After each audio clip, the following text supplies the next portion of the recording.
सिलीगुड़ी में राष्ट्रीय राजमार्ग से अवैध होर्डिंग और बैनर हटाए गए, अभियान जारी रहेगा। सिलीगुड़ी नगर निगम की पहल पर वार्ड संख्या 43 से सटे राष्ट्रीय राजमार्ग पर लगाए गए अवैध होर्डिंग और बैनर हटाए गए। सोमवार को नगर निगम के कर्मचारी ने अभियान चलाकर सड़क किनारे लगे बिना अनुमति वाले होर्डिंग और बैनरों को हटाया। नगर निगम के सूत्रों के अनुसार शहर के विभिन्न क्षेत्रों में लगे अन्य अवैध होर्डिंग और बैनरों को भी चरणबद्ध तरीके से हटाया जाएगा। शहर की सुंदरता बनाए रखने, यातायात में बाधा दूर करने तथा सुरक्षा सुनिश्चित करने के उद्देश्य से यह अभियान लगातार जारी रहेगा। नगर निगम की ओर से स्पष्ट किया गया है कि नियमों का उल्लंघन करने कोई भी व्यक्ति या संस्था अवैध रूप से होर्डिंग या बैनर ना लगाए। इस पर कड़ी निगरानी रखी जाएगी। স্যার আজকে এখানে একটা যে অভিযান চালানো হচ্ছে ও ইলিগাল হোর্ডিং খুলে ফেলার কাজ হচ্ছে স্যার কি অ্যালিগেশন রয়েছে স্যার? অনেক কমপ্লেন্ট আসছে গোটা শিলিগুড়ি বিভিন্ন জায়গাতে হোর্ডিং লাগানো হয়েছে, এটা কোনো পারমিশন নেই, গভর্নমেন্ট ল্যান্ডের উপরে লাগানো হয়েছে, কিছু বিল্ডিং পার্সোনাল বিল্ডিংয়ে লাগানো হয়েছে। তো আমরা একটা তালিকা তৈরি করছি, যেটা থেকে দেখছি যে লিগাল যেটা আছে সেটা আলাদা অ্যাসপেক্ট আছে, এটা ইলিগাল।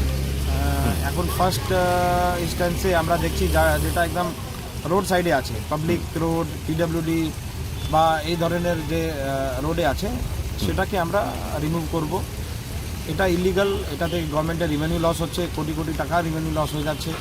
যে টাকাটা আমাদের এসএমসিতে রেভিনিউ যদি বাড়তো তাহলে ওই টাকা থেকে আমরা রাস্তা, বিল্ডিং, কালভার্ট বা ডেভেলপমেন্ট ওয়ার্ক করতে পারি, সেটা কিন্তু আমরা পাচ্ছি না।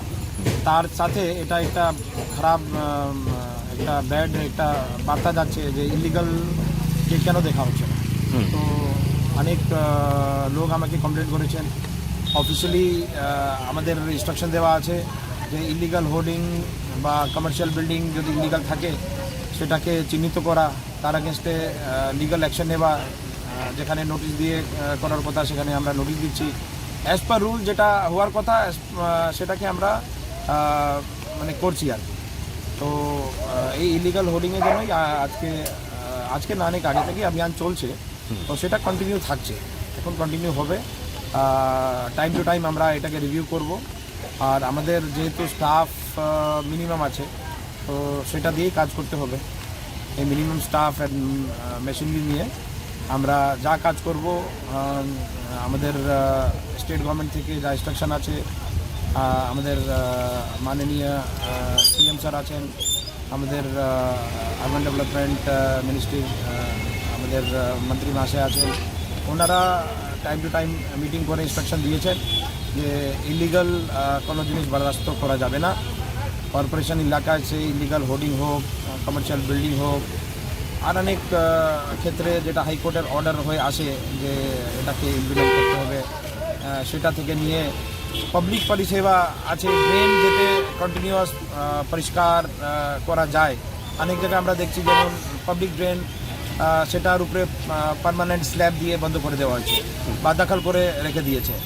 তো যেখানে রিকোয়েস্ট করার আমরা রিকোয়েস্ট করে যেতে ওটাকে ড্রেনটাকে পরিষ্কার করতে পারি, সেটাও অভিযান চলছে। এর সাথে সাথে আবার আমরা মিসইউজ অফ প্লাস্টিকটাকেও মানে আরও একটু এনফোর্স করবো। প্লাস্টিক মিসইউজটাকেও আমরা দেখব যাতে মিসইউজ না হয়, মানে প্লাস্টিক ইউজ করা যাবে না।